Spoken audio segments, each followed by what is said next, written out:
పిచ్చిగా నువ్వు నమ్మితే ఎంత పచ్చిగా మోసం చేయాలని ఆదిత్య చూశాడు. వీళ్ళని నీ ముందు నిలబెట్టి అతని నోటంటే అతని మోసం ఏంటో చెప్పిస్తా.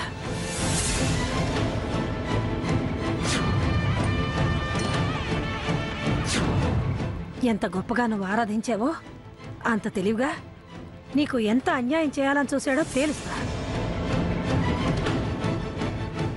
మేమేం ద్రోహం చేశామని ఇంత ఘాతుకానికి ఒడిగట్టాడో కక్కిస్తా.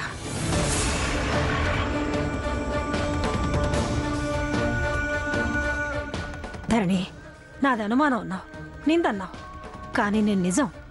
ఆదిత్య అన్ని అబద్ధాలు చెప్పాడు.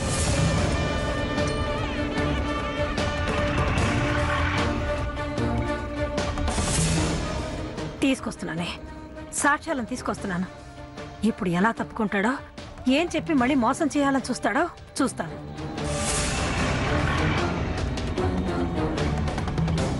ఆదిత్య, నా కళ్ళ ముందే నా బిడ్డను అన్యాయం చేయాలని చూశావు.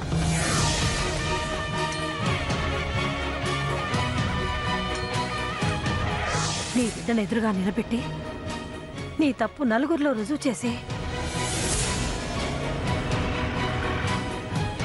నీ సంగతి బయటపెట్టి జనం చేత చీకొట్టిస్తాను. మేమిప్పుడు అక్కడికి వెళ్తే ఆదిత్య గారు ఇంతకాలం దాచిన రహస్యం మొత్తం బట్టబయలవుతుంది. ఆ పెళ్లి ఆగిపోతుంది. ఆదిత్య గారికి అన్యాయం జరుగుతుంది. మమ్మల్ని ఇవిడ తీసుకొస్తుందని ఆదిత్య గారికి తెలియచేయాలి.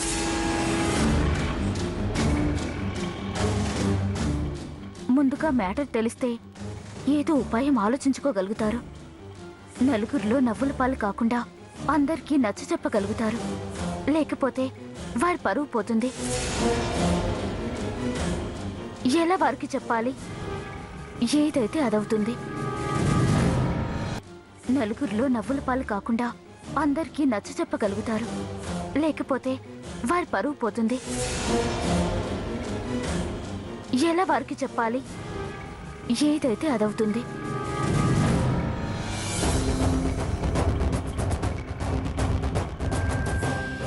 ఏంటి, ఎవరికి ఫోను?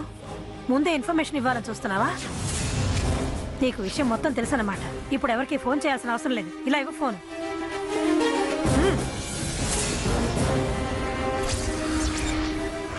ఏంటి విడ ఇలా మాట్లాడుతుంది? అంటే మమ్మల్ని పెళ్లికి తీసుకుపోతున్నట్టు లేదు.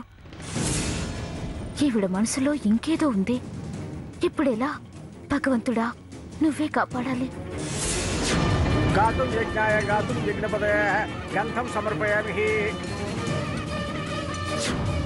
బాబు, కాస్త స్పీడ్గా పోనీ.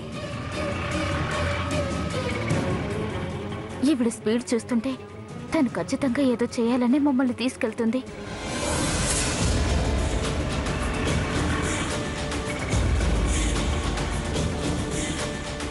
ఇంత మోసగాడనుకోలేదు ఆదిత్య. ఇంత కథ తన వెనకాల దాచుకొని ధరణినైతే పేదింటి పిల్ల పడుంటుందనే దుర్మార్గంతోనే నాకు ఆపరేషన్ చేయించి ప్రాణదానం చేసిన వాడలా ధరణి దగ్గర మంచిదనం తగ్గించుకున్నాడు. దాని చెల్లెళ్ల ఫీజులు కట్టింది అది అణిగిమణిగి ఉంటుందనే చేసుంటాడు. అందుకే దానికి అన్ని పరీక్షలు పెట్టారు. రాజవంశం రాజవంశం అంటూ వాళ్ళ రహస్యాలు బయటపడకుండా మమ్మల్ని ఏమార్చారు.